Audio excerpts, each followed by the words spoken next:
Welcome back, ladies and gentlemen. We're going to be ready here with map number 3 in the second best of 3 of the day. So still much more to come. Of course, Dan and James are going to be following through the day. But right now, we're going to be heading into Tyloo and Virtus.pro.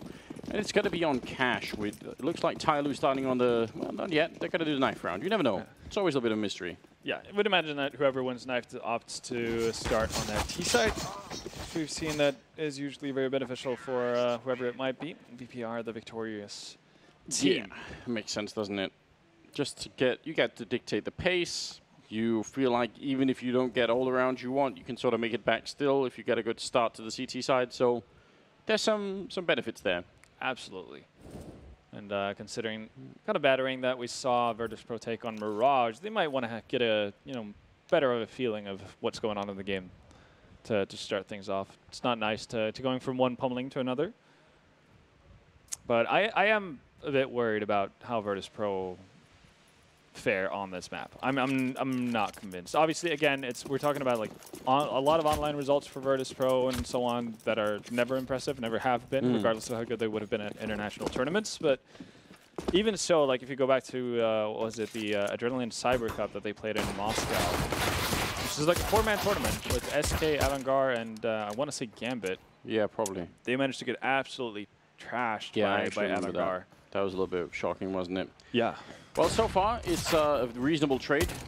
Mihu and Bialy getting a kill each and only dropping Mihu in the process. Now they've spotted them outside of B, and Snacks is going to be there picking up a big kill with just 6 health left. That's not bad at all. He actually wants a bit more. Xcurate was great on the last map. He absolutely shut down Virtus.pro, especially with the AWP. Him and somebody, I think, doing the majority of the work there. We talked about Bentet, though. Been a bit quiet. I don't think he's been playing badly, but just a bit more than you would like. There's the opening A, and Xcurate coming in with 2 really big kills. And it's still a 2-on-2, so this is possible. The sneak in from Pasha behind. Is he going to find the right timing? Well, he sort of spotted out. I think he saw that. So now just a couple of seconds from opening it up, making it a 2-on-1. But no, he's going to get saved. A with the perfect timing. That's so well done. And Bialy, you could see the frustration. He was waiting for it. Pasha was just telling him to hold the angle. Bialy almost getting the kill. Now he's a bit out in the open, and you can tell he's so uncomfortable in this position. Trying to sneak on in, doing a bit more damage, but again, he's almost out of bullets and, more importantly, out of time. He gets the headshot on one. That's so brilliant. But again, can he play this one to perfection? Going to sit down. He actually gets the kill, turns around. Is there going to be enough? I think he might be half a second short, unfortunately. Yeah, just so close. Ooh. If you're Xcurate in that situation, you should not go back that quickly. You've already gotten him off the bomb once. You've heard the shots. Yeah. Play with a bit more patience, but Tyloo being able to swing that round back in their favor, that's super impressive. And as you mentioned, AE just having the back of Xcurate in checkers there, just completely salvaging everything. That was very well done from Tyloo, and for Virtus.pro, everything was looking so good. Now, off to a start on their back foot. And they actually opted, I guess we should mention that. They did win the knife. We expected them to start on the T side. They've opted for the CT side. Okay, well, that means you still have a chance, I guess, on the T side to have a bigger impact. If the CT side isn't going to be working out too well, you really can get into some strange positions on Cash CT. They've got for the double scout this time, so I'm kind of interested to see how that's going to work out. I wish they'd play slightly more aggressively with them, because you're so mobile with this gun that... Yeah, Snacks is actually just playing from the top of heaven, really, not really trying to impose this well on any of the Tyloo players. Pasha's been a bit more aggressive, I guess, to see if he can find any sort of information, but there's not a whole lot of movement from Tyloo. They're just going about their day. Might see something. Okay, we already thought about going aggressive, and instead it's going to be a bit of a trade there.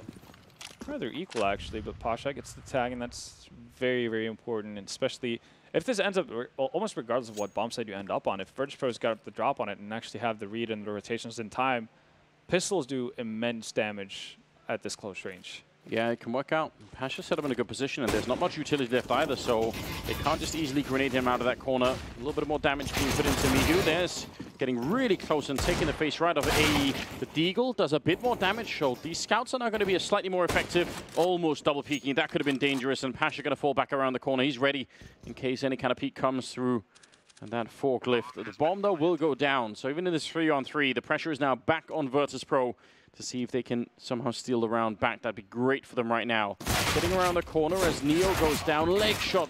And that might have been it there. Bentet opening up with a couple of good kills in the afterplant scenario. And Tyloo going to survive the round. A bit of a scare for a minute there. That could have been uncomfortable. Yeah, especially like even in that 3v3 situation. Yeah, you favored the Tyloo side because they have the bomb plant down. They've gotten into afterplant positions, but they're also tagged that they go down to 1 scout bullet.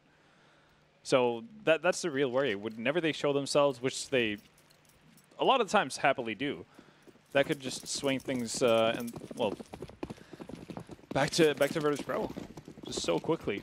Said that they do survive the scare and they survive with 3 players. And now they've just grouped up much quicker pace to this round, even though there's not exactly a rush per se. They are making their way towards the B bomb site in a decent manner. Yeah, they're going to be just fine. I mean, Virtus probably don't care that much. They're hoping obviously to catch someone in the middle when no one's there. That's sort of the end of the plan in that case.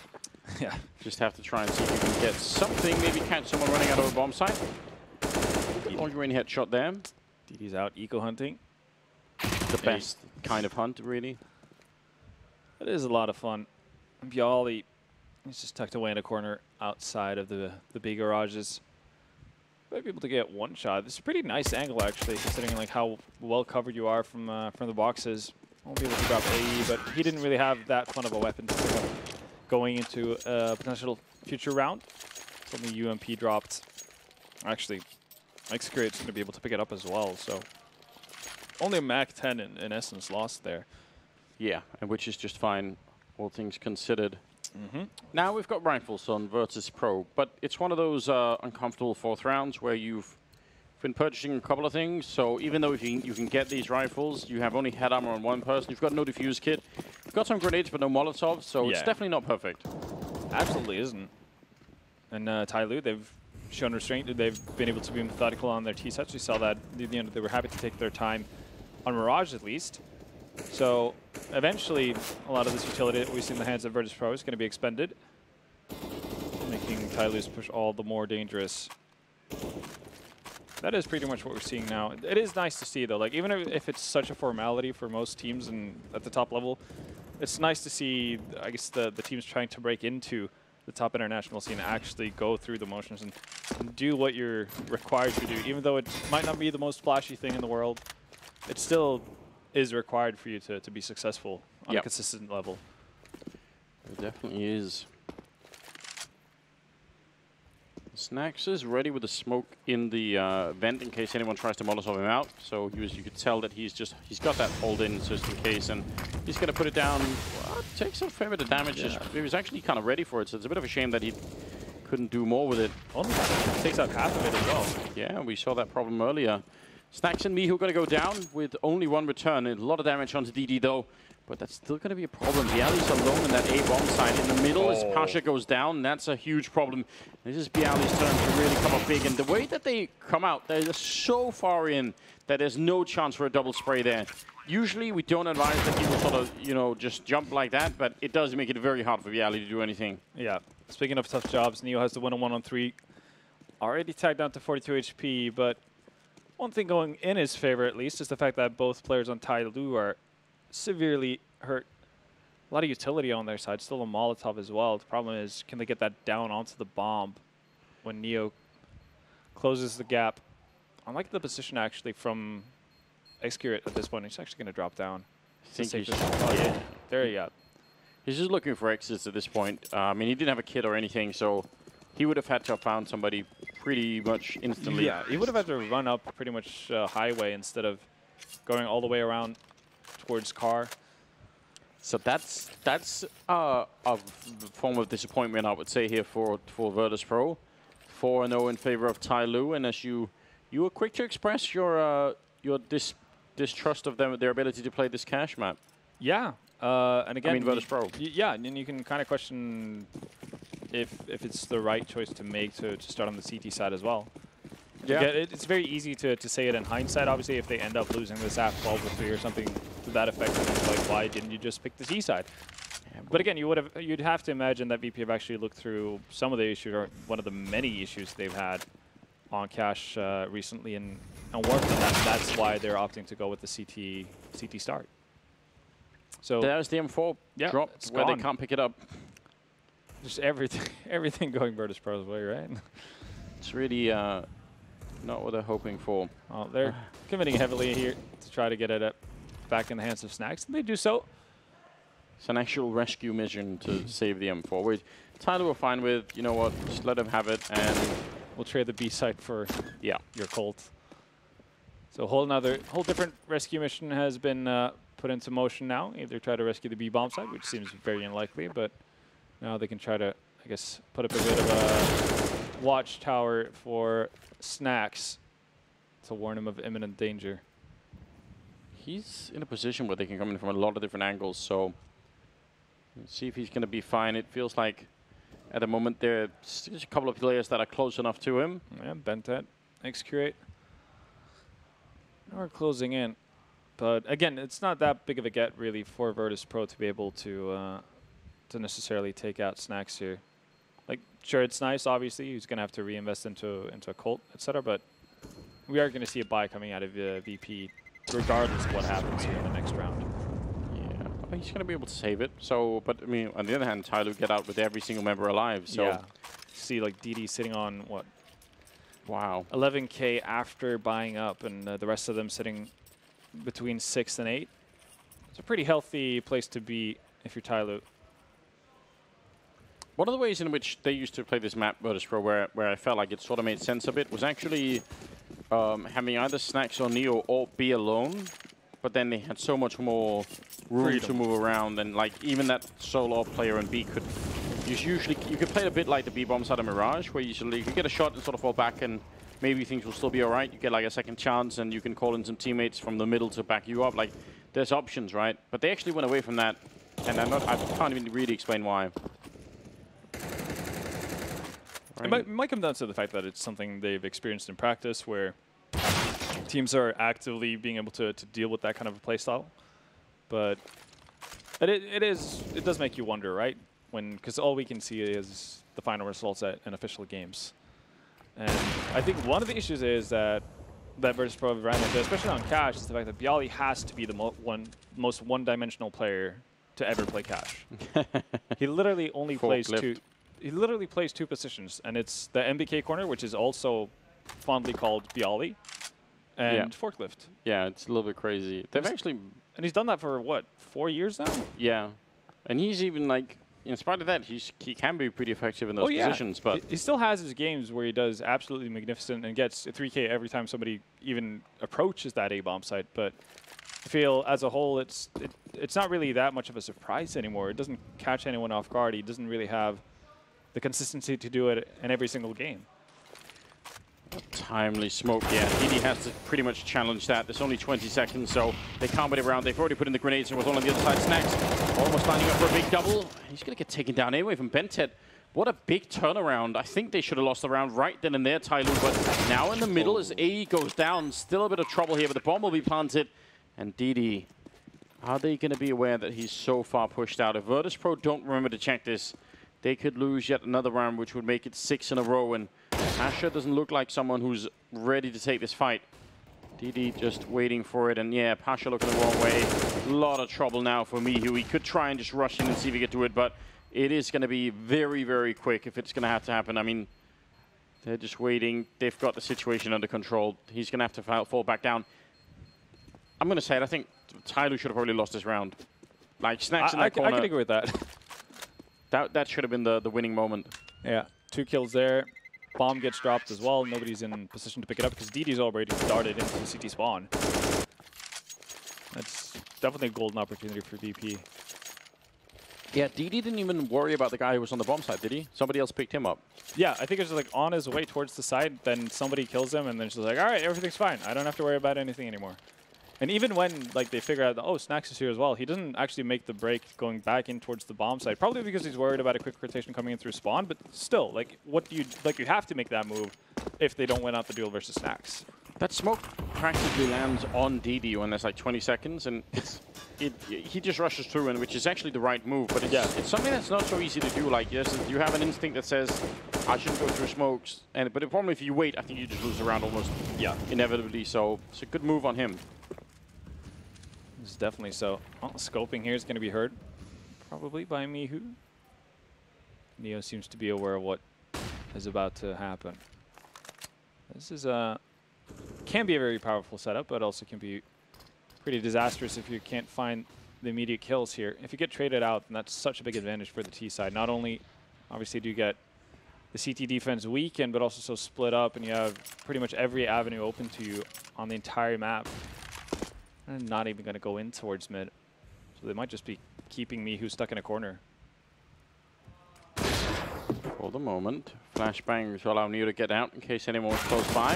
There was someone there in Sunroom, and DD's still going to go down. If someone comes out on top, that's another really timely Molotov to try and keep them back. Bialy doing his best to try and see if he can hold them back as long as he can. Grenade almost takes down somebody, and Bialy comes charging through. He actually nearly gets a triple. Could have been the one with the grenade, could have been the M4 or an X-Curate, but instead, they're fighting their way back, and good little push coming in through Mihu, leaving Bentet alone in a 1 versus 1. He must have almost no idea where Neo's coming from. Sneaking on in, Bentet, and see him sort of looking down the middle. No idea where Neo is at the moment, and Neo's just waiting for it. Oh, barely doesn't show. That's so close.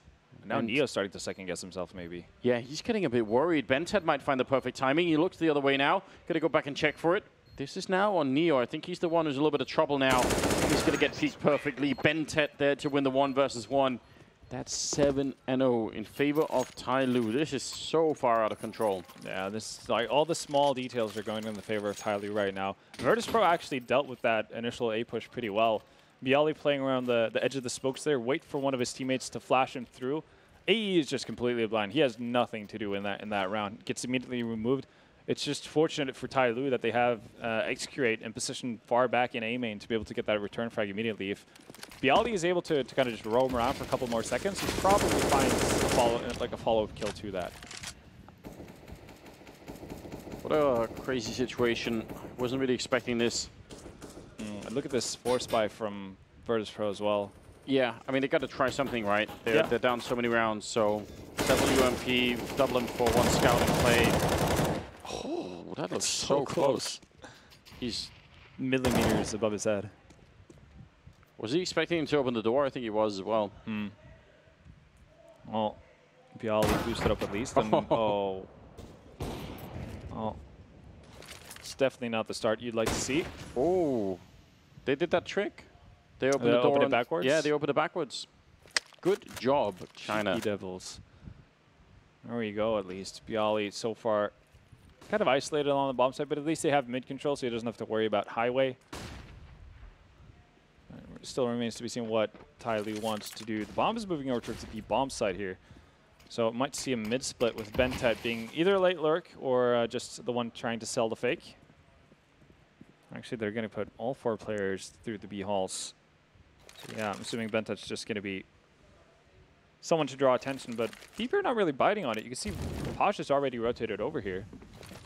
Snacks and Pasha over at the bomb site. Snacks going to be taking a peek, and again behind the flashbang, he finds an entire army of people outside, and you know, he's a big guy, but that's still too much. Yeah, Bentet even finds Bialy over on the bomb site too.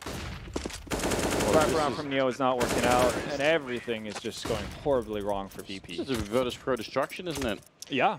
I just had this thought. What if you actually could choose which way you open the doors in Counter-Strike? Because obviously there's some sort of... It's like an alternate button, so you press like G, and I guess not that wouldn't work. Yeah, well, F something like that. Or like you double press use and it opens one way, like, I don't know. Press and hold. Something like that. Whatever the mechanism might be. I feel like it might be... I guess there's not that many places with doors in Counter-Strike. You have obviously Squeaky. It only a lot relevant of a couple of places. I guess it might be interesting. A lot of places on Nuke, but I guess it might be too much of an advantage potentially for one of the sides, depending on, I guess, the positioning, right? Yeah, could make for a fun time. Yeah. I've got to say, I was already a bit nervous about this map going in. Now I'm starting to develop sort of minor form of panic Just looking at the... I think it's the same scenario for VP, actually. I think you're sharing their emotions right now, because they're not finding anything. This is about to be 9 rounds in a row for Tyloo. It's not like VP haven't been close to some of these rounds. There's been some signs of hope, maybe. But right now, it feels like the Chinese team are just looking incredibly on point. And they're very comfortable as well with the map. You can just tell. Yeah. I'm pretty sure it used to be their most played map before they started to go into a lot of international tournaments. So if you go back a year and a half or so, maybe more. Definitely have some comfortable memories on this map as well. And I can't really say the same thing for Virtus.pro in quite some time. They've always been very up and down on this map. They went from being the team that's just kind of bulldozed through everyone with their kind of just perfection of mid control on the T side, right? That was like the VP mark. They would always do it. You would know it would show up, but he couldn't do really anything about it. So it's kind of interesting to see how it panned out. They're 9 rounds behind. They've bought into a double-up setup, so that makes sense.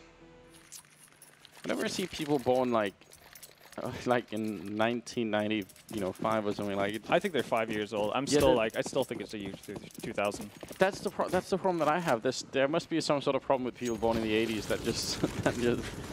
I'm still 19. Like it's a little bit of an issue. That's a dangerous peak, but it works out just fine. Doesn't get tagged at all.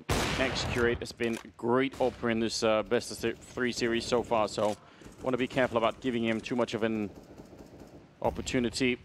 This seems to be like the last Virtus.pro has to stand on. It's a double-up setup. It is a classic. It is. And I mean, it's bailed out Virtus.pro many a times. I mean, we've even seen them go to triple ops with their old lineups, so... Don't say that. Never rule it out as a possibility. X-Curate has taken a little bit of damage here at least. Some well-placed nades. They've done that before, and he just doesn't seem to really care all that much about it. Yeah. Quick trade there. AE for miHu. Let's see if that's going to be a good trade or not. I feel like miHu's become such an integral part of this Virtus.pro team that it'd be nice to have him alive. He's currently the one who's top fragging for their side. Yeah, it doesn't surprise me at all. They're gravitating towards the B side of the map, and there is a setup here. I mean, Snacks, Neo behind, or you could tell, going to be able to smoke it off. So good shot there, taking down X-Curate, and the smoke immediately to follow. So this is a very, very good ton of events. I mean, they can't even really run anywhere, Tyloo, so they kind of have to just wait. 19 seconds. There's a gap in the smoke, and doesn't matter. Snacks going to be able to pick it up. There's a world in which he hits the shot through the wall as well, and just kills both, which would have been great, but not this time. Snacks will take the triple instead, and it's going to be 1-9. Finally, Virtus.pro managed to salvage a round, and immediately the pause comes out from Tyloo. They want to talk things over. Something clearly went wrong there. Yeah. We want to bring it back on their own track. I kind of think that's a good idea, though, because if you can get if you do have some sort of like wild round, or just if you figure out, listen, if we change the pace right now, we can just completely knock them out, then if you do it now, then Virtus.pro are probably just done. So yeah. And I mean, it's the first time they showcase their double ops, right? So maybe Tyloo has something specifically in mind. It's like, okay, whenever we go up against, for instance, right? They know that regardless of what bomb site they take, as long as they're quick enough to take it, you know, you're looking at a retake with an opper on the opposite side. I mean, you can definitely do a lot with it. I like B rushes on this map because they are just a pure coin flip. If you run into like an early grenade, then you're probably just at the end of it. But if you run into an AWP peeking and he just leg shot somebody, then he's definitely done. So, well, nice shot. Snacks looking on point here with the AWP. That's good news. AE actually being the one with the AWP in that round. That's something we haven't seen so far. Probably spawn-based kind of an approach to it. Didn't pan out though as he crept into it. Crept, yeah. Crept into it. It does sound like a crumping into it. Just whatever you like. Pasha going to be taking one more kill there. Obviously, the way to peek that corner, by the way, if you want to, on the T side, is to be run boosted into it with the AWP. Yeah, we've seen that quite a few times. Land on top of the toxic barrels as well. Yeah. So you have like shorter fall time as well. You can fire off your shot earlier. Exactly. That's the beauty. Pasha and Snacks doing all of the work in this round so far. I want to be careful and don't give up the double AWP. It's by no means necessary. So just leave Bented and DT to their own devices for a while. Bentet's going to find an opening on A at least. They don't realize that Viali's pushed extremely far forward in Squeaky. That's going to be the bomb dropped as well. So no chance for DD to actually rejoin his teammate. Instead, it's going to be a bit of a one-man mission here for Bentet. It's going to have to ace Virtus.pro in order to bring this back. Listen, we talked about him being a little bit out of the game, and this would be a good way to just announce the return, wouldn't it? Yeah. But there's so many angles to cover. I mean, he's making so much noise. He doesn't have really have any choice either. He's going to go for it, try and get the bomb plant down. Viali opening up the door, but the bomb is still inside, and Bentet going to be able to put up one Molotov there. See if he can force Viali a little bit back and playing up against the edge of the smoke. He's more or less locked into a triangle once again, but he's got maybe a slightly better position than last time. This is all about fight selection. Turning around for the grenade. He's going to get Viali. Looking for a bit more. They're right around the corner. He's now stuck in. He knows they're coming closer, and Snacks will take him down. But, you know, that's pretty impressive. That's good effort, and you can see the way he positions himself the entire time is just perfect. Yeah. He knows he's sectioned off Viali and Squeaky, so he can move closer to A-main while the smoke is still down from highway without getting punished in that manner. And plays it out perfectly, really. Just a bit unfortunate on the timing, I guess, on his end. If Snacks pushes out earlier, maybe he doesn't have to stray that far off to take that engagement, or if he knows that he's that far off, he can focus primarily on the guy coming from main. I like these origin stories. Yeah. In 2000, the Snacks playing Counter-Strike. 7 years old. That's interesting. Getting your start early, right? At a LAN cafe. That's how I met Counter-Strike. Same. That's how I get introduced to it as well, or how I first time played it properly for myself. Grenade. Oh, they're all stacked up. My God, that's a bit of a nuke. That's gonna soften up the team quite a bit. That's before anything else even happens. Yeah. There's already 3 players on this bomb site as well. Viali tucked away in his corner, as is usual. Well, Tyloo think better of it. They don't want anything to do with that A bomb site for now. Neo's actually in a position where he could get caught out. He's not in the vents right now. There you go. Slides back in. Yeah, he doesn't have a smoke either, so if they Molotov it, he's just going to have to essentially shoot out the vent behind him and run. Yeah. Which is all right, but some traps are actually made around that, where there's a T player waiting out in Sunroom to catch you, so you've got to be careful. Well, he has been able to go down into mid, and he's gone past the angle for Neo. Well, he had for a second, but Neo's quick to make amends for that. The rest of the Tyloo team, they seem focused on going towards A. They want to split this bomb site. Still 3 players from BP here, though. Smooth kill for Neo. Meagle firing the gun, and that's the sign to go. DD hears it. Somebody's still going to go down. Patrick at the 1. That's a nice flick. The Molotov doing a lot of damage, but it doesn't really matter. They're going to pick it up anyway. That's 3 in a row now for VP. Starting ever so slowly to climb back in the game. But you know what? If they can make this 9-6, they still have a chance. Definitely so. And it's all off the back of the ops, really. Yeah. Snacks and Pasha just continuously finding frags here to open things up for Virtus.pro time and time again. Pasha, before you got his hands on the op, just had a single frag, I'm pretty sure, and now he's sitting at 5, so he's working his way up. Here we go, though. Still money on the side of Tyloo. No op, though. And Execrate has been doing pretty well for himself with that. Back when people were using the Tech 9, I had to what Snacks just did, those are dropping down with the AWP, I had to stop doing that just because of the Tech 9. Yeah, because people would just 2-tap you from... Yeah, or just even like, if there's just 5 people running at you with Tech 9s, even if you shoot the first one, like... There's still 4 more. You still might not make it back anyway, so... That was... I think it's more a guarantee. You're never not making it back. Plus, it's the sound of it. Like, I just like to imagine that people running at me with the Tech 9 shooting are just started giggling while they're doing it, because it's so stupid, isn't it? I do kind of miss those days. Oh, God, I don't. The Rec 9. The glory. Well, VP going for glory here, boosting above the smoke. They're going to find missed opportunity there. First player from Tyloo to make it above the boost. So he somewhat easily got mid control with that missed shot. No real contest coming in from VP either.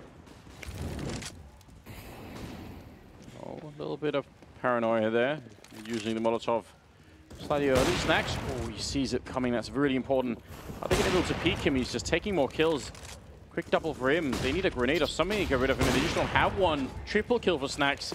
He is going to do this all day if they give it to him. And Neo is even here to help him out. He's not going to be that worried. Finally goes down, but again, it's just a little bit too late. It is looking like a 4th round, and surely Tyloo are going to run out of money soon. Even if the loss bonus is starting to build up, they eventually should be dropping a bit low. Yeah, they will have enough for one more buy potentially here, if they'd like to do so. Obviously, getting bomb plant would have been ideal, but that's not going to happen. Time is actually going to run out, so if ED's not able to hold on to this, oh, he is. That's probably going to prompt a buy. So close to him going down, but yeah, they are going to be able to buy it again. This is one of those situations where a Molotov would have, they could have lost one player and then Molotoved him out. Yeah, and that would have been it. It's definitely true. Power of utility right there. For now, though, VP, 4 rounds in a row. They're getting into it. I'm noticing as well the bent hits on top of the scoreboard for Tyloo. So yeah, starting to come alive here. 14 frags already. Off shot rings out, doesn't connect with anybody. It looks like Tyloo might go a bit quicker this time. If they can get one good smoke and a flashbang in, maybe if they can smoke off Snacks, and that might be all they need. They're getting very close to the bomb side. I think Neo is realizing now. Oh, failed flashbang. That's a bit of a shame. Snacks has gone down, but the rest of the team is doing pretty good at the moment. Bialy dropping the bomb, and that leaves just X-Curate picking up 1 kill there. Needs another 2 to make this one work, and it's very hard for him to guess these positions, especially Pasha sitting on top of the... Doesn't seem like he has an inkling, though. Yeah, how could he possibly... Yeah, Snacks has got a kill, so maybe that's it. He realizes, and he gets it! That's a brilliant round here for X-Curate. I can't believe that he managed to get out of that one. 10-4. I mean, I guess Pasha got a kill, so maybe he just figured out that that was the position. Yeah, that it wouldn't have changed things up, because he does take down somebody, but... Running through the Molotov as well. Yeah. And I feel like in a situation like that, Neo has been tagged down to so low HP that he can't really afford to be the first player facing. No. And in any case, like for X-Curate to get into position or to an angle that he can actually attack Pasha from, he's going to be open to Neo from sight. Yeah. So I think you're better off basically having Pasha tank a couple of bullets, potentially go down, but that at least gives you the best opportunity to get a trade in. Because Pasha has a very limited angle from that vantage point. 10-4. A round that looked like it was on lockdown for Virtus.pro, and they let go of it. And when it's far behind, that can't really happen. Yeah, no, definitely doesn't. And we talked about, you know, surely Tyloo is about to run out of money, but instead it's Virtus.pro with the double ops. That sure they do get them in their hands, and that has been the I guess main firepower behind these 4 rounds that they've gotten. But Deagle on Mihu, UMP on Neo, barely any needs to speak of. That doesn't look like a recipe for success. Well, let's see if they can make it work anyway. Oh, Bialy, this is a big risk. Yeah, but I feel like with the weaponry, maybe they have to do something like this. Somebody is right on the other side, so if Bialy makes any kind of noise, they pretty much give the game up. Oh, he might find the perfect timing, though. DD's just gone up towards Squeaky. Bentet's focused on the boost. There's a flash over. Oh. I think Bialy is aware that somebody's there, but Bentet seems equally that flashbang gave it away, didn't it? Yeah.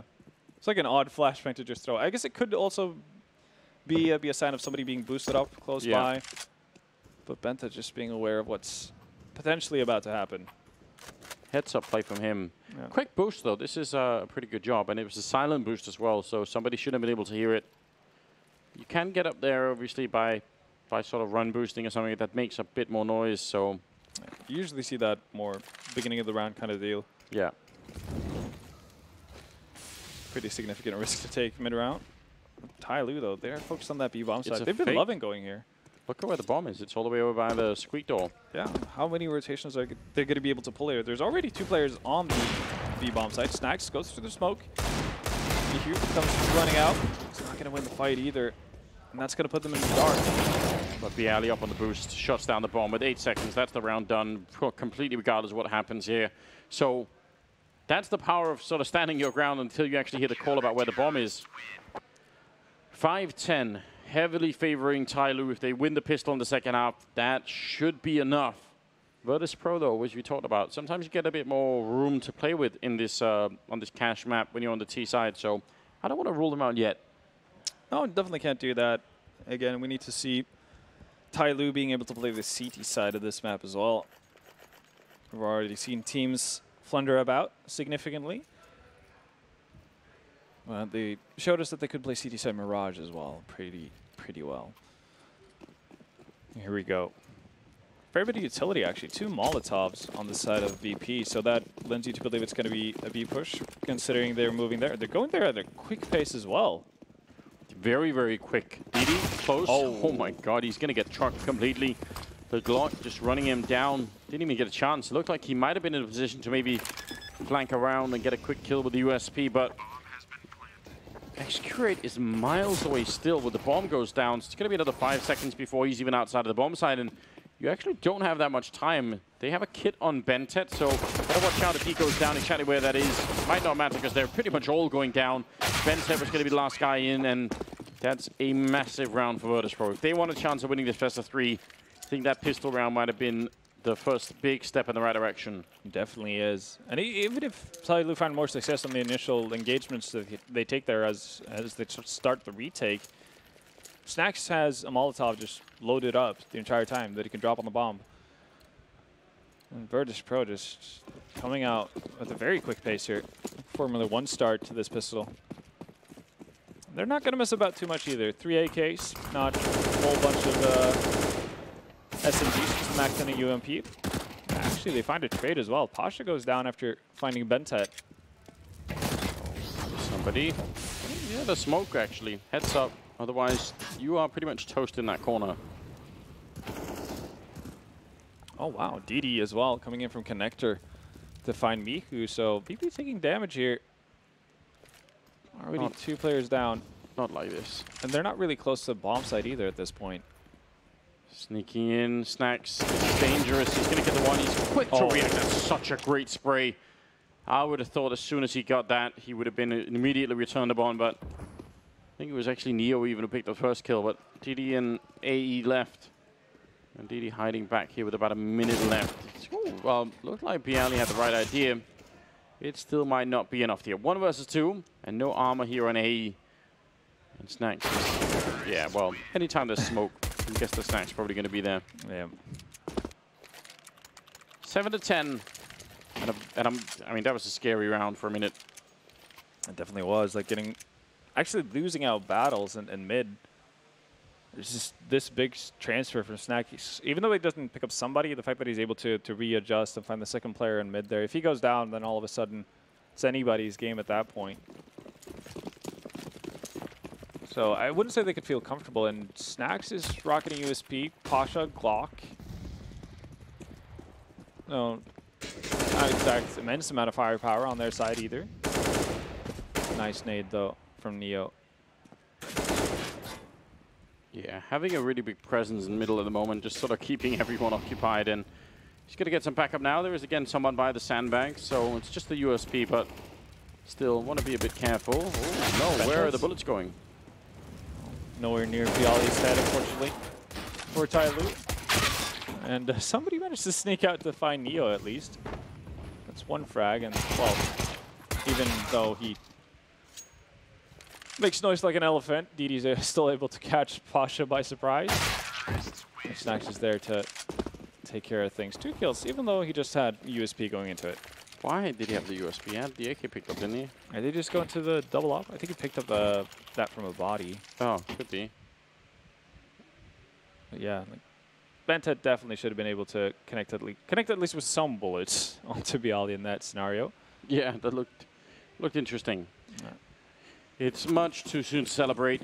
Tyloo straight into the double up setup, 10-8 the scoreline, and this is the first time they have rifles in the second half, so we don't really know how good their defense is going to be yet, but their T side was certainly something to celebrate on its own.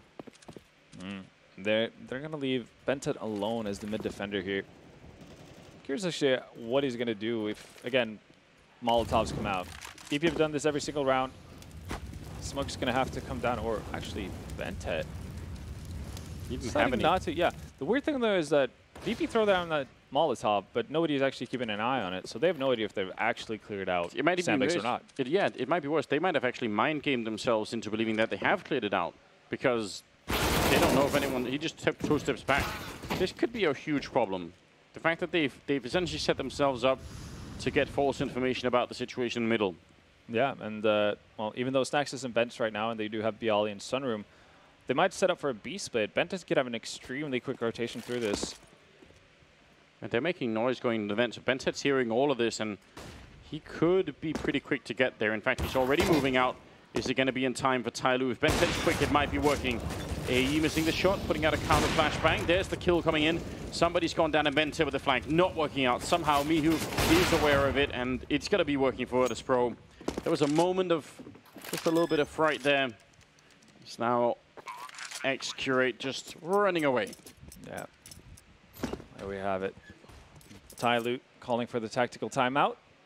They want to talk things through, and it's a pretty big gamble to start off your first buy of the second of your CT half with double ops, really.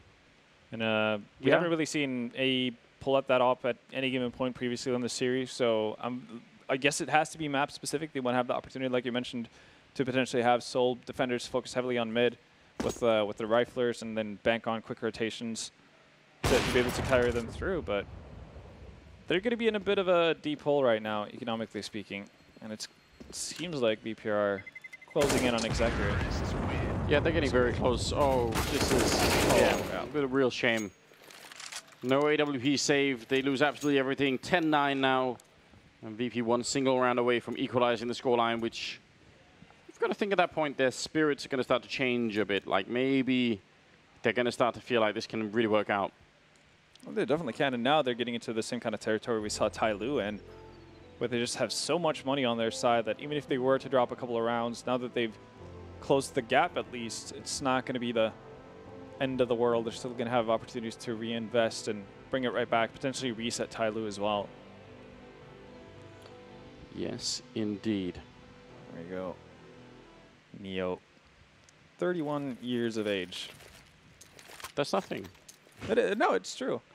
But could you imagine saying that 15 years ago when playing Counter-Strike? If you were 20, you were an oldie. Like, people retired at the age of 21. I mean, that is just like, I mean, I don't have too much old man talk, but like, when I see like people that are 20 now, I do think of them sort of as children. Like, I can't really help it. It's just, I guess it's just the way it is. It comes with age. Yeah, you just can't help it, can you? Yeah. But then again, you know, there are all sorts of other downsides, so, you know, it's fine. It's a fine balance to it all. Well, Virtus.pro starting off strong. These ops have been doing wonders for them. Pasha going to find somebody, but he connects to find at least Snax here, moving aggressively in towards Steve. So they're going to get wrapped on very quickly. Well done from me, who actually just knowing both those fights were going to happen and realizing there was a reload happening in the corner. Bentet and X-Curate going down. So no problem at all. 10-10, that's the scoreline, all tied up. A double up again. So Tyloo have had 2 rifle rounds in the second half, and they've both been double up rounds. Yeah. We're going to have to see something more out of AE to kind of justify this purchase. Hasn't really had the greatest of series, been struggling a little bit. And considering the fact that we've seen plenty of other players on Tyloo pick up an op every now and again, I mean, somebody's not opposed to using it. I guess it comes down to just position play, like where they're normally placed on the map, and that's really what makes the decision for them. DD, though, look at how aggressive he is. X-Curate goes down. Oh, he's just continuing. Well then. Like, DD and somebody are absolutely crazy. Yeah, and the Virtus.pro obviously aren't ready for it. They've lost X-Curate in the meantime, but still a 3-on-4 here. Somebody peeking on in, running through the smoke just as it dissipates. It could have been a great move, but now that he's got caught, they've kind of given up the A-bomb side, and could DD do even more? He's already got the double. He's going to get shut down. You could tell the crosshair was just a couple of seconds off there. Bentet getting 2 quick kills before he's going to get shut down. Now the question is, AE with this AWP, can he make it work? One flashbang, not going to put him on too much of a pause. Bit scared to go for the smoke. He's going to find it, but Bialy will get the instant headshot. Great triple kill for him. And that puts Virtus.pro in the lead finally here on Cash, 11-10. Yeah, close rounds coming in, but Virtus.pro 6 rounds in a row here. And yeah, that was a wild spray from Bialy to find somebody through the smoke there. But excellently played as he gets into the clutch situation. And I think if you're AE right now, you don't ever go back to that op. Not necessarily. It's probably perfectly okay using it in most scenarios, but if you end up in a similar situation like that again, you do want a rifle. Not good enough, I guess, is an op to really be able to handle those close combats. Didn't really look confident with it, did he? Like just walked into it. Didn't even react with the scope. But Bentet has reacted, and he's taken out Snacks early on. So finally an opening for Tyloo at least. It's been a lot of these ops setting things in motion for Virtus.pro on the T side so far, and even towards the end of the first half as well. So nice change of pace for them. You see how Pasha puts up the smoke and then just holds the upper angle because he's thinking that someone's going to peek behind it, which is not such a bad idea. Sometimes you can bait players into that kind of thing. AE, this time with the FAMAS, doing a significant amount of damage. Almost taking down Pasha. There's still a player on the other side of the map. Pasha's gone down, which is a problem now. 3 versus 5. And Mihu, no chance to check that corner. This is pretty much falling apart here, so for all the celebration we're doing at Virtus.pro coming back into the game, it's tied up again, 11-11, and a lot of free upgrades on the side of Tyloo as well. They went from having 3 FAMASs to now having 4 AKs. So not bad at all. Still money on the side of VP, but yeah, that got shut down real quick. Somebody with a rotation in from vents just immediately takes out the already very hurt Pasha. And as long as you're not able to get in towards a bomb site like that, you don't really have much of a say in what goes on in the round. You're just having to rely on either Tyloo not doing their job properly or them running into you. Oh, is that a failed Molotov to the boost? What is it? It looked like there was a weird Molotov on the ground somewhere.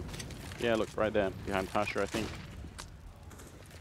It's not what you like to see, but luckily for Tyloo, they're not moving up towards mid in any case. So instead it's going to be Tyloo seemingly wanting to boost. No, somebody's just going to walk into A main, because why not? She said him and Didi are a little bit crazy at times. Loco.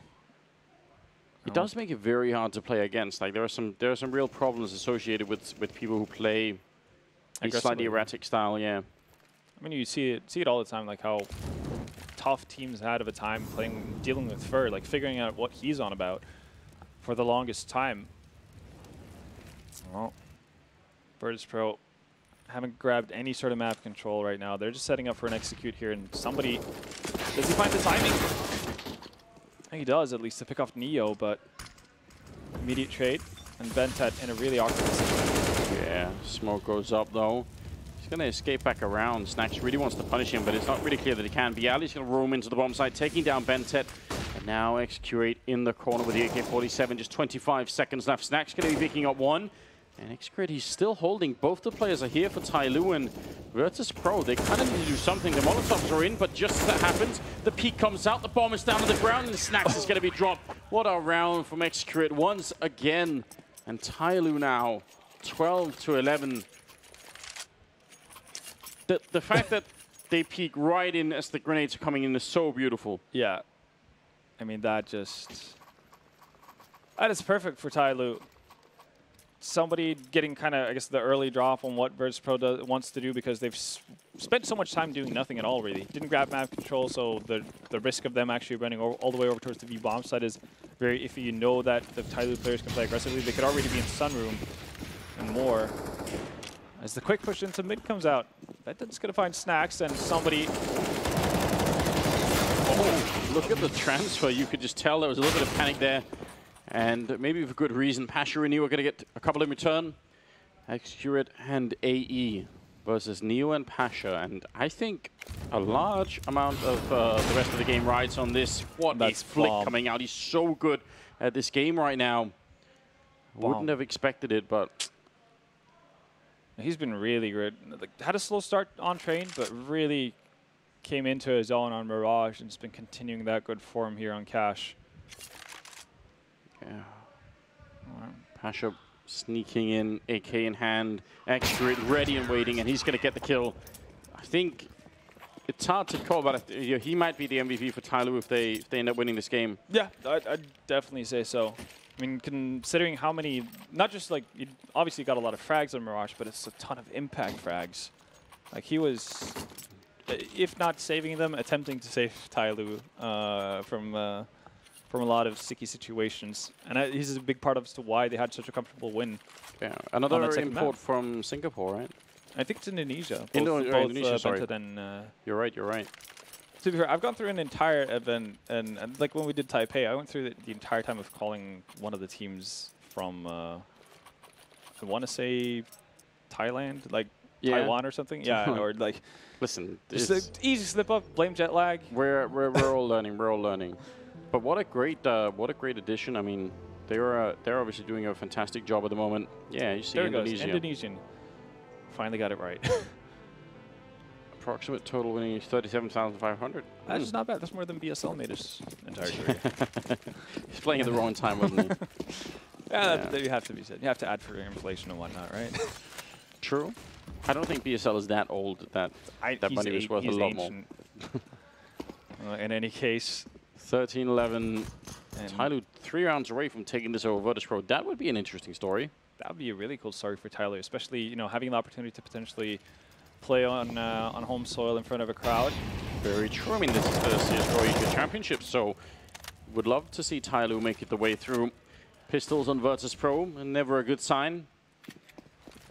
Tyloo, I mean, especially on this map, have done a really good job in terms of every time they've been pretty close to ecoing, they've won those rounds, so they have been sort of postponing the eco a bit more. That really helps you out. They've escaped death quite a few times. Right now, is this going to be a fake? Yeah, this is just like a really old fake in the sense of VP. They're just going to throw all the utility they have towards this B bomb site in hopes that it's going to attract so much attention that Bialy can get an easy plan on A. But I mean, it's not the most convincing rush, is it? Oh, Bentet shutting it down towards the end, no problem at all. Nobody even going down on the Tyloo side. And this might be the last chance for Virtus.pro to really have a say in this game. Yeah, and they're not going to have an op in their hands this time. That worries me. How do you deal with this if you're actually Virtus.pro? Like I do feel like you've had good opportunities whenever you move towards that B bomb site. That's the weakness right now, you reckon? I just think AE hasn't really been up to snuff when it comes to winning out his duels in a lot of these scenarios. I mean, the one time Tyloo gets bogged down, sure, that's one round that's gone against you, but I don't think that's par for the course. I don't think that's the normality. I think that's the one-off, really. The exception to the rule for what VP have been doing for the better part of their T side as well. To be fair, they've been finding success several places as well. Like, they haven't necessarily ran into too many issues whenever they've gone for mid control as well. Then again, they've done that more so when they've been going up against ecos, but I don't think that they've met something from Tyloo that just immediately disqualifies some of their strategies or some of their approaches. Well, look at Execurate, how far pushed up he is outside of the B-bomb side. That allows for such a great rotation towards this A side of the map. They pretty much know what's coming right now, and that's a problem for Virtus.pro. AE shutting down one, the big double kill coming in for him, leaving it very hard for the Polish team to do much of anything at the moment. They're finally going to get the return kill. It's still a 3-on-3. The bomb is not planted yet. Snax wants to go for that wide peek, but somehow the FAMAS is going to work out. Neo getting one, the big flank in. He should have got that second kill. And now that he doesn't, Pasha, I mean, 30 seconds. If you want to do this, Pasha, you're going to need to be quick. Well, he's got a nice idea in his head at least, but yeah, as you said, time is working really against him here. Execurate. They know the bomb is dropped on the side as well, so they don't need to force out any sort of movement from Tyloo's end. Pasha's going to find that, but he needs to get on the bomb. Yeah, and if DD comes close enough, then there's not even going to be any chance here. 7 seconds, and DD's going to take him down. I mean, Pasha, he could either try and find him or go straight for the plant, but even if you got around the box to go to plant, DD would have been on top of him. So there's almost a lose-lose situation there. 15-11. It is series point now in favor of Tyloo, and they're looking hot at the moment. 24 kills on both DD and Ben10. Yeah. They've been getting at it. And AE, who, again, only sitting on 9 frags, finds 2 massive ones on that A execute as well from VP. So shows up when it matters the most. Neo gonna try his luck through the smoke, not connecting with any bullets. Just get some return fire from Bentet and also a nade. It's a bit of a gift package. It's 27 HP shaved off. Right now, though, VP, what is the game plan? You barely have any utility to speak of. 2 smokes and a Molotov.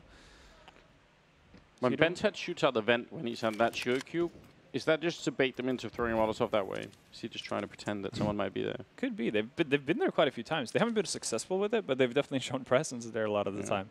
That'd be kind of cool if you did that. Like, you shoot one USP bullet, but then you bait out the Molotov, or maybe just generally make them worry that someone might be up there. Oh, good shot. X-Curate again. He has been the absolute star of the team so far, I think, for Tyloo. A bit of a pleasant surprise in terms of AWP skills. He's been hitting so many great shots. Long range, close range, doesn't really matter to him, it seems. 4 versus 5 now, and this is what it all comes down to. miHu going to be able to pick up the 1 kill on Bentet right now. Virtus.pro fighting for overtime, but somebody going to be able to take down byali, and miHu coming into play, flanking around, getting a big double kill in this round. Still a 2-on-2 with 30 seconds left. This time at least there should be a bomb plant. Neo going to be in charge of putting it down. A little bit of time as he's trying to find the plant zone, and there is a flank coming in as well. Yeah, the rotations were actually pretty late from Tyloo, but it does allow DD to get the long wrap because VP spent quite a bit of time to get that bomb down. Problem is, how are you going to get miHu out of his position here? DD is the one with the Molotov, but he's coming from Squeaky. Well, if the door's still open, which is not, but it's going to open it up right then. miHu going down, and now Neo in so much trouble. 1 versus 2. He's going to pick up the 1 kill. Bomb right in front. He's got a Molotov it immediately, just trying to buy more time. The flick not quite working. The Molotov, oh, it's not quite spreading to him yet. He's safe where he's standing, and that's a problem. No-scope comes in from the birthday boy himself, picking up that one on DD, and that's going to extend it just a bit further. 12 to 15. Holding on tight right now. Oh, yeah. He was millimeters away from toasting there. But extremely heads-up play as well. Finds the first frag. Knows that that's going to allow for him to get just enough time to get the Molotov down as well. Yeah, because the Molotov, I mean, even if there would have been time for it to go out, it means that he can't fake the defuse. Yeah. So. And DD even had to run through it. I mean, sure, Neo has an AWP in that scenario, so it's only going to take 1 bullet. Actually, if it's a leg shot, that makes the world of difference, because DD goes down to around 40 HP. Yeah, close range it often is, so. That is a crazy scenario for Neo to win out with. Much needed one, though, for VP. And that sends Tyloo finally back to an eco. You talked about how good they've been at winning rounds when they've been on the brink. Yeah, they just needed that 1 more round, and it would have been celebration time. Snacks. No reply at all for X-Curate, just waiting on the other side. Looks for his opportunity to strike, and if Snacks comes back there, probably won't check this corner. Or is he? Oh, he does, but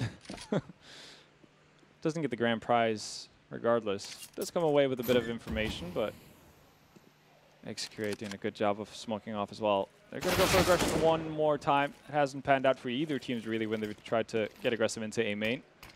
It's the last bastion of the A-hold gone. Tyloo just making a small rotation actually. It's only Bentet. They haven't gone full in on this.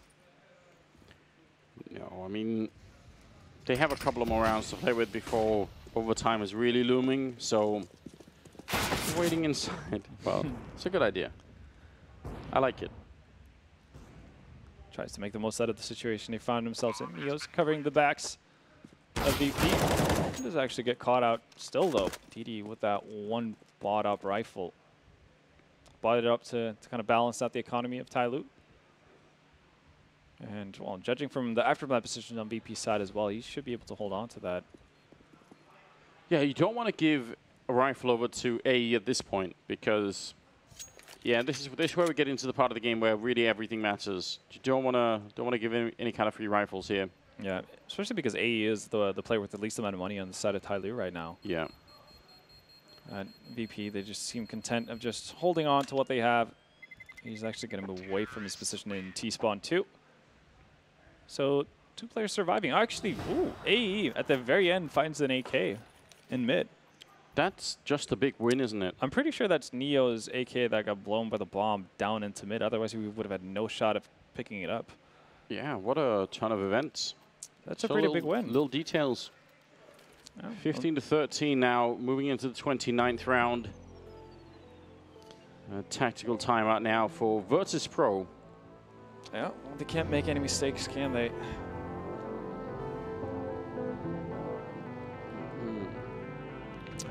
And kind of highlight that text about DD there. QZ was not found to be cheating at the event, but he had a previously banned account that he had kind of tried to bury in a lost cemetery somewhere. And somebody dug it up as they were attending IM Taipei, so they got disqualified. I wonder if it would make a difference at that point if you sort of contacted the tournament beforehand and said, listen, like, there's been some sort of misunderstanding in the past or whatever. Like, I don't know exactly what the story was, but I'm pretty sure Valve representatives were involved to check if there was a connection, like with the IPs and everything. Yeah. On the account, figured out that it was QZ who had used that account. Therefore, got a Valve tournament ban. It's a tricky question, that one. I think it still plays, just like domestically in China. Fake news. You want to be really careful with that. Listen, in fact, I'm going to take it back. Let's not go down that road. DD goes down immediately. Bialy to pick up that one. Finally a buyout of Tyloo. I think now is where they're starting to get a bit worried about that overtime, because honestly, they've already started to think about that victory already, how it should be happening. They're close enough to make it work. And the fact that it's holding back just a bit, that can get very frustrating. Right now, AE is the sole protector of that B bomb site. No rotation has come over from Tyloo. He's going to have to step up big. He did so to bring him to match point. He needs to have a repeat performance.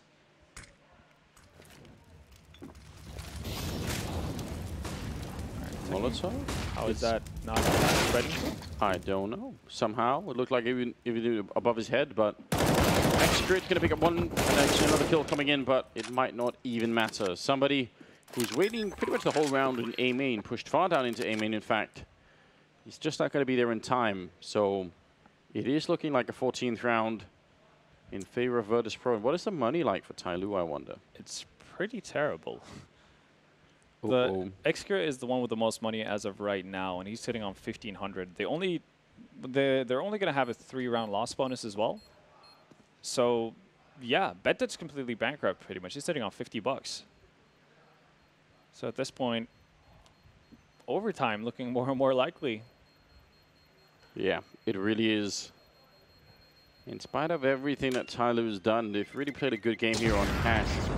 Turns out, as we just slightly theorized, that Virtus.pro winning the 9th round, it would have made sense for them to go on the T side. If they had gone on the T side right now, we would have a slightly different opinion. It would have been pretty good, right? It would have been only 5 rounds in favor of Tyloo here in the second half. So we would have probably been like, well, you know, it's working out. It's working out great for VP. Well, they could still reset everything right now. But I guess, you know, in terms of overtime for Tyloo with the money situation they find themselves in right now, they do have the opportunity to go back to a double op, even though it never really worked out for them. But they will have the money for it, at least, to start things off. But it is MR3 10K, not 16K, so they can't buy up with ops galore every single round, and that's something to keep in mind. Do you have a preference for 16 or 10K? I don't like 16K. You don't? No. I think it's, again, like the most unique aspect about Counter-Strike in total is the economy system, right? And you completely negate it. I get people's viewpoint of, you know, you've played 30 rounds, you want to see people battle it out with everything that's possible. But I think one of the reasons why teams get to the certain point, even when they end up in a draw, it's off of the back of playing the economy game, right? So I think a middle ground between 10K and 16K, where you can still buy ops, you can still go double ops, and it's not going to cripple you completely, but you can't just willy-nilly just buy up everything you want. Or potentially like buy an op and then buy an additional AK that you drop off. And you can get some strange situations. You buy an auto sniper and it works. Yeah, playing Dust 2, right? Exactly. Ooh, Snacks going for the wall bang shot. Going for another one in case anyone pushed up into A main. Checking it. Surviving on 2 HP. He's going to be basically a breath away from dying right now. But VP, they're just holding still, waiting for any sort of aggressive response for Tyloo. But that hasn't really been their thing. They've gone aggressive initially for the better part of it, unless they've had, you know, really rocky situations where there've been multiple men down. So they're going to leave it. X-Curate on his own on that A-bomb site. Quick peek to check up highway, see if anyone's there. They feel like probably right now they have pretty good mid control on the VP side, and they do in fact. 3 men gravitating towards the B bomb side. Bomb is going to get picked up, and if VP come here, I mean, this is a great read out of Tyloo right now. This is the same strat that VP ran last time around, only this time there's 3 Tyloo defenders. No one in checkered. 15 seconds left. If the bomb goes down, this could be an absolute disaster. The grenade slowing down Virtus.pro even more. 10 seconds left. They need to make their move right now. Bomb is actually being planted in front. This might be the ultimate genius move. Pasha picking up 2 kills. They plant out of sight of the defenders, and now the question is, DD hiding back here. No one spotted him. Are they going to go hunting? If they do, this would be the heartbreaking moment. He can't fire the bullet. That's it. The round's pretty much done. There's absolutely nothing he could do now. He didn't have a kit either, but if he had waited, you have to win, and that's going to be overtime 15-15. Like, if VP went hunting, at that point you deserve to lose. It's the last round of the half, right? So, or of the game, so no real reason to do so. But yeah, as you mentioned, the big thing is like he doesn't have a kit, so he can't be that ninja. Right, that would have been very difficult. Like if you had a kit of the smoke, maybe you put it pray. up. You just pray that even if someone comes back in time, they can't really see you or anything like that. Credit to VP for planning up front. Like that's really impressive. Up. I think they realized that, like, okay, we're meeting more resistance than initially anticipated on this bomb site. It is a massive risk, though. If one of the Tyloo members is able to get into a position where they can dive whoever's planning on the side of VP, what do you do? They lose. Yeah, you're screwed. You have 10 seconds left. I mean, if the bomb drops in a headshot or something like that, that's just it. Yeah. So, still, I really appreciate that.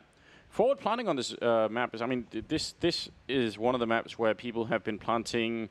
I actually had a minor campaign going into the whole idea of having default plants. And I mean, obviously, the default plant is the default because theoretically it's like the most safe. The best. Yeah, it's the highest percentage of winning around. Yeah, but the problem is obviously the giveaway is also in the fact that we call it a default, which means it's also the most predictable. Yeah. And as a result, when the CTs go for a retake, not all of the retake is obviously about where the bomb is planted, but you do make the assumption that it's planted in one of 2 positions on almost all bomb sites. And the problem is if you plant the bomb in somewhere completely different, they might actually end up fumbling. Yeah, they might have like a position in their retake that just doesn't work out for where the bomb is planted. So sometimes I think you can, if you want to risk it, then it can really be interesting. Yeah, I think the problem with it is obviously because most of the time you're not going to get to a completely uncontested bomb site or not be under pressure from an early retake attempt or somebody just trying to delay the bomb plant and so on. So that limits a lot of the positions you can actually utilize to get these, and that's why you end up with the default plant positions because they're the highest probability of you getting down a bomb plant rather safely or at least having an opportunity to trade.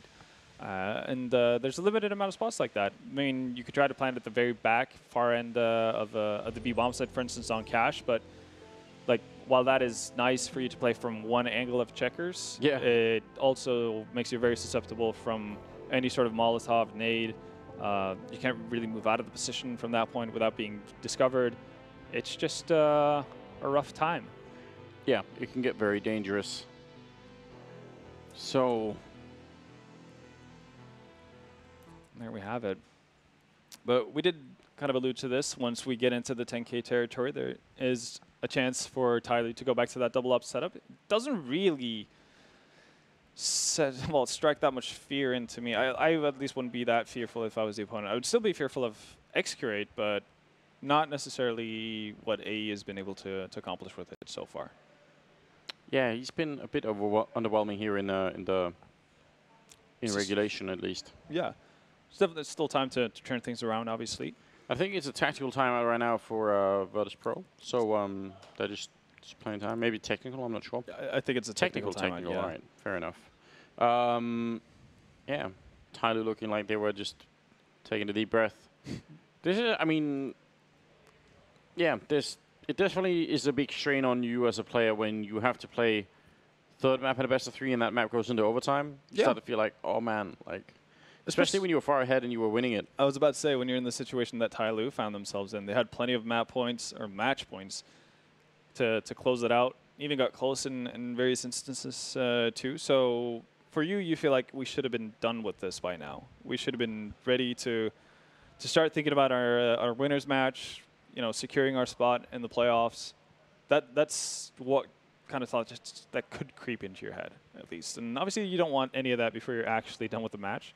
And if there is, you know, a group of guys that have the experience to deal with that properly, it is a team like Virtus.pro. Even with all the I guess downswings in form and performance they've had and whatnot, that experience doesn't elude them, and like it doesn't escape from their body somehow. I'm just waiting for everything to be sorted out. One of AWP and Pasha there. On the VP side, I guess Neo is a little bit behind everybody else. 14 kills on him, so he did have the biggest clutch of VP's game so far, though, and he was doing a lot worse for himself to kick things off. Like even going into the pretty far into the second half, Pasha started off the game really rough, but once he got an op in his hands, he started bringing things back, as you can see now, setting on 18 frags. Neo took a bit longer to get into the thick of things, but towards the end of it, really proving that he has something to contribute. Yes, indeed. And I mean, it's obviously, it would be kind of interesting again if Tyloo could pick it up and try and see if they could push on through. We do have both the winners and the losers matches coming up after this. Yep. So there's going to be a lot more happening. Yeah. Winner goes up to play Heroic. Yeah. And the loser goes down to play MVP. Exactly right. And I think it could be a curious matchup regardless, because obviously Virtus.pro have played MVP in the past. It was a crazy game, you know, back in February at Star Ladder with a double OT. Ended up 2-1 for VP, but I think MVP won Inferno in OT, and then Nuke as the third map went to OT as well, where MVP had plenty of chances of actually closing VP out. Yeah. But they granted things back, and obviously if Tyloo were to lose, then you have obviously the familiarity between the two teams, right? These, like MVP and Tyloo, are oftentimes the two sides that run into each other at the end of any sort of qualifier for any sort of big event that happens in Asia, or qualify for one of the major tournaments. So I think that could be interesting in any case, but obviously like seeing Heroic against Tyloo is also a very intriguing aspect to me, or prospect. Maybe harder for Heroic to sort of prepare themselves for. Yeah. Now let's see. Bentet playing close to the forklift. We're in overtime, ladies and gentlemen, here. Third map. And let's just see how this plays out. This is only the second best of 3 of the day. There's more to come. Yeah, and a change up from Tyloo on their CT side. This time, Excurate is the one guarding the B bomb stop with the op. And AE has been given the task of dealing with mid. That was previously Bentet during their CT side, who was more or less around that area the entire time. So maybe these changes is what Tyloo need. Yeah. I'm liking this as well. You talked about it. You expected this to come out of VP as well. Like when you have double ops, just leave one of them as a sole defender on one of the sides, stack up on the opposite one, and Excurate has gone aggressive on Bs. Yeah. Spotted nobody at all, and that's why we're seeing 4 players heavily towards that A bomb site, which is where VP are about to execute. Actually anticipating that someone's going to be up there, and he's not really wrong either, but timing is everything right now. The Molotov's going to force him back just as the peak comes in, so that's a little bit frustrating. VP have hung around for a long time here. There's a 3-man stack on the other side. Bentet's going to get one, but look at the return coming in. Bentet's still alive on the site. He's taking a bit of damage, but the backup is so far away. He has to do a lot more here, and it's not going to be possible. Pasha with the C-set 75, and Neo was so ready for that. First round goes in favor of VP. Can you pre-fire a grenade? Because that's really what it felt like Neo did. Apparently. So ready, wasn't he? Yeah. Could even tell, like, Excurate was so ready to just jump on Neo in mid there to get quickly up to close the distance onto the site, but gets slowed down by the grenade. It's easy pickings for Neo, and Tyloo had pretty much everything going for them to hold off that push. Bentet finds the first frag, and then just out of the blue, 3 players evaporate from the site, through doors, through smokes, through everything. Oh, Neo, he's feeling it right now. He absolutely is. Bentet should get the return kill. He's inside of the smoke somehow for a second. If the flashbang's a bit quicker, that might have been it, but still buys, snacks the kill, and oh my god, one-tapping somebody into the next world. 2 versus 4 now as Excurate going down means there's no chance at all here. DD, as soon as he reveals his position, they're going to be gone. And here's the big issue for Tyloo. They opted for a double op setup that has been extremely inefficient throughout the entire game. Completely bankrupt themselves, and the fact that they actually are able to pose no resistance in the second round as well. They're broke. They have no money.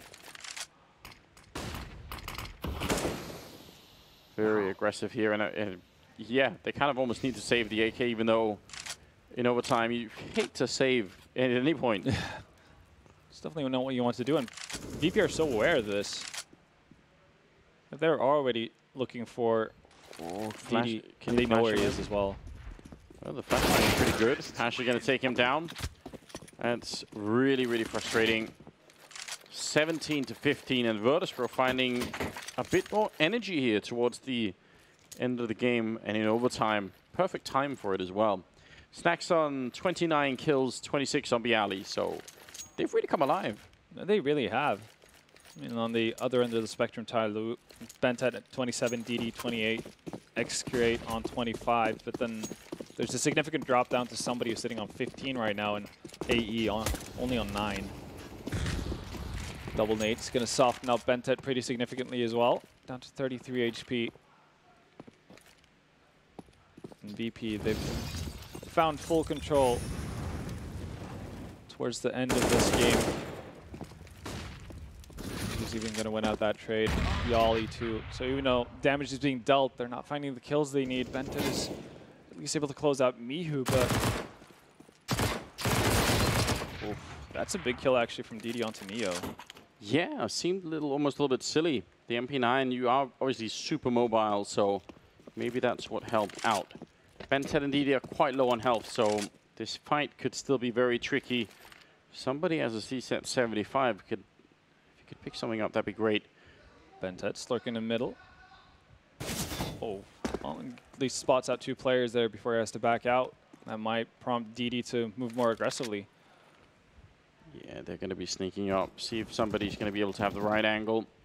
A little bit of a fight happening, and actually a lot of damage being output, so this might be working out very well, in fact, for Tyloo. Jumping on through Bentet, that's so mad. Almost shooting at his teammate, and now somehow they've wrapped around, and they're going to be heading to the B-bomb site. This is a little bit crazy. I can't believe that this actually happened. DD now breaking the vent would certainly give that part of the game away, but still, Virtus.pro very worried about where they might be. Going to be planting in a very unusual spot.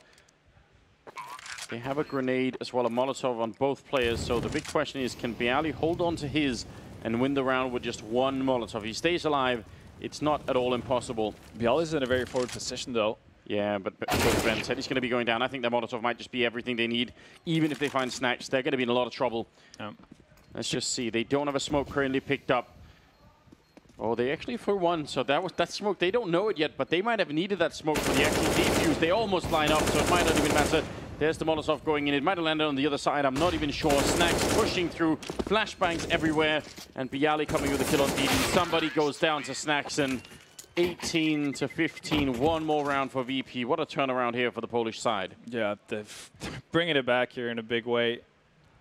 And that kill onto Bentet is so crucial, not only because, again, you get the drop on one of the Tyloo players, but also because Bentet was the only one carrying a defuse kit. Yeah.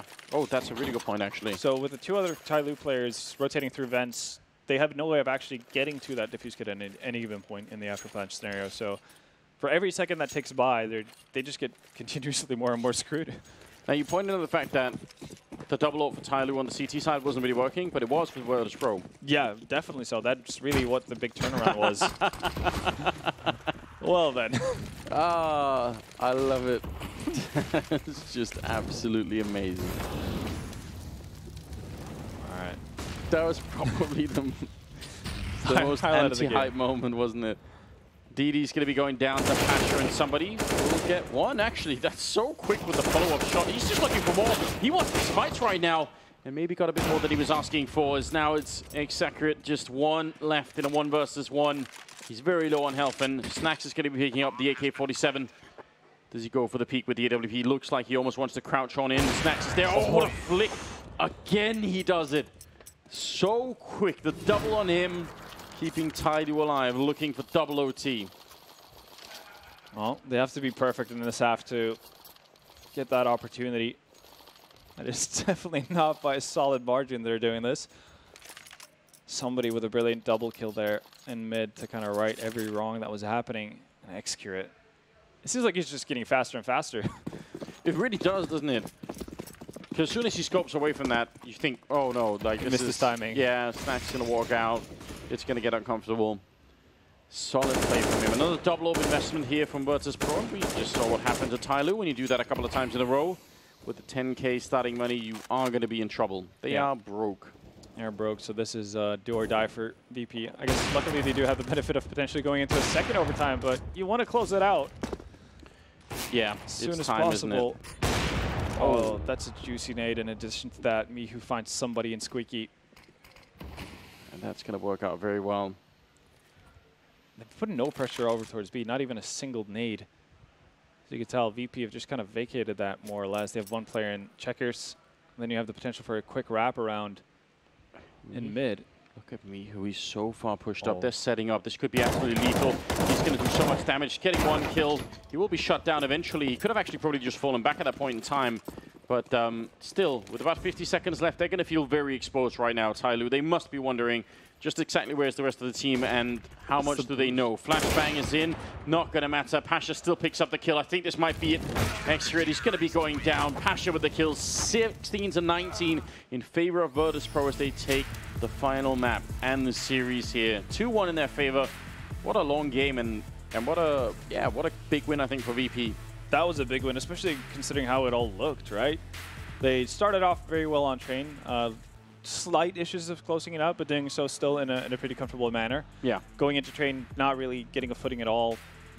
Washed off the entire map, pretty much. And then starting off Cash by going down 0-9. At that point, you think to yourself, like, this is done. Yeah, it looked like it was going to be a bit of a disaster. So great return, obviously. We're going to be very excited about that. We do have someone on the desk here who can help us out who's going to be smarter than us with the game. Paul, I'm talking about you, of course. Please take it away.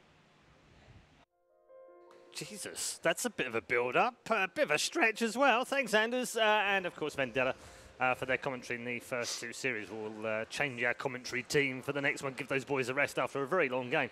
Thorin and Sean Garris, Natu are back at the desk, rather. I should say, gents, that one of you was absolutely right. And it wasn't you, Natu. It was 2-1. It was 2-1, and it was not the way that you thought it was. Almost. I was only one round away. Yeah, yeah, and that's the problem, though, isn't it? You guys specifically said these guys do have a problem closing out games sometimes, and here's a great example of it. Don't think there's anything that can be held back against us, considering what VP's done to us through the times. No one deserves to have to sit through that. But yeah, no.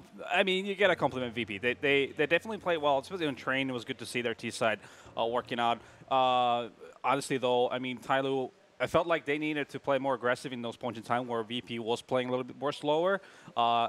Save up their mollies and smoke so that you can clog up T-main and ladder rooms specifically, because that makes it really, really hard to make those slow plays work. But instead, they gave a lot of freebies to VP, basically, letting them get the picks and having them an advantage going to the bomb sites. Leading on to the match, then obviously, you know, Tyloo taking the reins of the game, and then all the way to the third map, they were up, what, like 9-0 in the game. You'd think this should definitely be over, but that's the point in time where you again see that kind of little glimpse of errors that you see from Tyloo sometimes. When it comes to the slower rounds, it feels to me that that's where the hindrance of the communication issues comes into play, because they forget about the little one flash or molly that could have made a massive difference. For example, Snacks here in this back boxes, in a bunch of situations actually could have been easily mollied out in rounds where it felt like Tyloo didn't really have a specific game plan for that round, but they decided to go for a B play. And that's when you really need to be able to communicate those tiny little details that make a difference. Yeah, some great play by Executor in this game, not least of which in this third game. But yeah, as you said, Nathan, 9-0 up and then 15-11 up. We're going to come to it in a moment. Yeah. But there was, rolling back the years, a little bit of crazy Neo play to save their bacon. Because actually, if he hadn't clutched that 1v2, with the AWP stuck in the corner, they're done. Well, the funny thing is that the weaknesses of Tyloo, you could literally make like a very quick scouting report, and it applies to every map I've seen, at least with the standing and with this new lineup where they have to speak in English, and so they're kind of like in a hybrid situation, because the two scenarios they struggle is if you play really slow and they have to make a lot of key decisions and reads, as Natu said, the comms just aren't there. And so actually, you saw from Virtus.pro, the Virtus.pro team was only losing big time when they were on CT side. Yeah. When Tyloo could dictate the pace, when they could choose how the engagements happened. When Tyloo switched to CT, like in this game here, okay, yes, it looked like it was over when they were up 9-0 or whatever. But the problem is, you don't play all 30 rounds on one half. They had to go on the CT side at some point. Virtus.pro played very slow. That ended up being exactly the tempo you needed. Then the other aspect of this scouting report is they are so bad in post-plant situations at Tyloo. Like the way they try and retake, the way they try and play a post-plant, they never use numbers advantage. They never use the clock. They never use the bomb to their advantage. They always peak. Now, that can work. Obviously, shoot the guy in the head, you win the round. But sometimes you don't have to do that, you know. And crucially, the opposite, when Virtus.pro is in that situation, they really do make you chase them. They make you have to go in an uncomfortable position. They hide in an off angle and make you have to come after them. That's the area where, like, experience and being a top pro and knowing what it takes to win is the difference for Tyloo. So even though, actually, I do think Tyloo at the moment, even with the standing, seems like a better team than Virtus.pro, they're not a better team in as much as they're not playing better Counter-Strike overall, because they got the first part of the round, that's looking great. And to be yet fair, they almost won this series even with the standing, have a very poor performance. So, yeah, obviously there's a lot of potential. But you've got to know how to close games out if you want to beat the top teams in the world. For sure. 35 rounds down, so obviously the scores are a little bit inflated. But Snacks 30 for 23, Bjarly 30 for 21. And on the other side, Bentet 30 for 25 and Excurate 29 for 23. And also, I just want to point out, he was 27 and 10 on Mirage as well. Excurate had a great game on Mirage. Yep. Somebody also stepping up in that 29 for 17. And Snacks 27 for 15 on Train as well. So just some highlights amongst the scoreboard leaders. I mean, between both teams. Yeah, playing against Tyloo, the first lesson learned for me is the fact that you really just gotta keep posted to have your weapons out at any point in time. Basically, don't put yourself in a situation where they can just push in with your nades out, because that's what they want to do. They want to get clear aim duels. That's what they thrive on. But the issue is, if you play patient, if you wait, you will get those frags, you will have the mad advantages, and that will make your life so much easier. So that's what Tyloo really needs to start figuring out, you know, different ways of playing as a CT side. There are a lot of different mini plays within the round that you can do, ball flashing one in, and play super passively, and have these planned out instead of really relying on an individual making those plays. I don't want to get into any MVP arguments. Tommy's not here, thank God, otherwise we'd be here all day. Shout out, Tommy. But is Excurate the MVP for this series, or do you have to pick a Virtus.pro player? I think so, if you consider all factors. Like, if he actually is the in-game leader as well, I mean, first of all, his AWPing suits an in-game leader's style. Like, it's not like re-peeking one angle. He uses it like to pick apart certain spots and scout things out. With the rifle, he was doing pretty well at times. The T-side was where they got all the rounds, basically. They even did that little comeback when they were on Train, where they looked like they were going to get completely rolled. So I think you've got to give it to him overall. Yes, he lost the series, but, I mean, this was a very close one. Either team could have won this series, obviously. So I think it's pretty fair to give it to him. All right. Tommy's about to flame 9 trades, on 4 Twitter clutches, as well. pretty good That's stuff. just in the last game, by the way. It's just the last map, those stats as well. So opening kills as well, doing it all, Yeah, very dynamic. Yeah, I mean, as an opera opening kills, you would expect to have those on the board, right? And yeah, definitely seems like a player that can make smart decision making, not only for the team, but also individually. One thing I do wonder about, though, this is something I'd love to know if anyone knows this about Tyloo, is since the 2 players who've come in who've made all the impact is Bentet and it's this guy Excurate, who are from Singapore, not from China, who you'd expect China to have all the players with the sheer number of people who can play the game. I wonder why they've been such impact players, because obviously the fact they know English, do they have like access to the Western world? Do they watch games, watch interviews? I'd love to know that sort of detail, because you always wonder when it's the people who are, some of the Koreans and some of the Chinese who don't actually speak English, whether they can even find out how in-game leaders think in other countries, how teams are set up, you know, or do they have to just learn from themselves and they're in their own little sort of puddle trying to figure things out parallel to the rest of us? Yeah, it's interesting, isn't it? Let's update you right now on the brackets, the way they look in Group B. Of course, yesterday was Group A. Top team went through, and today we're looking for another top team to go through, which will be our next matchup. Heroic versus Virtus.pro will decide who advances directly to the semi-finals after their opening victories of the day. But both matches going 2-1, which would suggest that Heroic Virtus.pro should be close, and likewise MVP Tyloo should also be close as well. This means Virtus.pro's in the playoffs. It does. A guaranteed spot in the playoffs. It means they can't finish any lower than second, obviously, because of the way that the GSL bracket works here. We only have the 4 matches, and they'll either be in the quarters or the semis, depending on how they get on against Heroic. So that's That's good news They've if you're a avoided the Virtus.pro. first potential hurdle of coming last. So, Yes. like, no joke, that is real accomplishment for what's going on. They've got to take that step first, and now you've got to get some more wins. And that's the disappointment on top of that, Natu, isn't it? The fact that you're 1 round away 4 times. You've had 4 match points to guarantee a playoff place and play in front of a home crowd. Yeah, you could see it on the player cameras as it went going overtime. You and me were discussing this. It looked like they're broken, didn't it? Yeah, exactly. So that's the difference between a team like Tyloo and VP. VP have gone through the hurdles plenty of times, and they've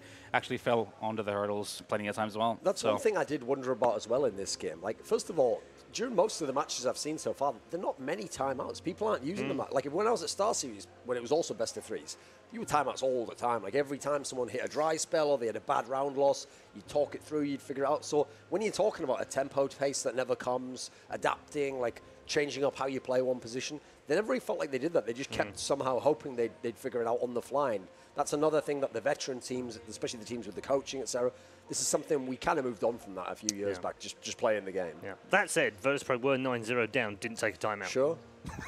Not sure I definitely agree with the wisdom of that, but they managed to get back in the game somehow. Yeah, they did. All right, thank you very much, chaps. We're going to take a break here in Shanghai, but don't go too far away. A quick break coming up, and then we'll move into our winners match for a place in the semi-finals. Heroic going head-to-head with Virtus.pro.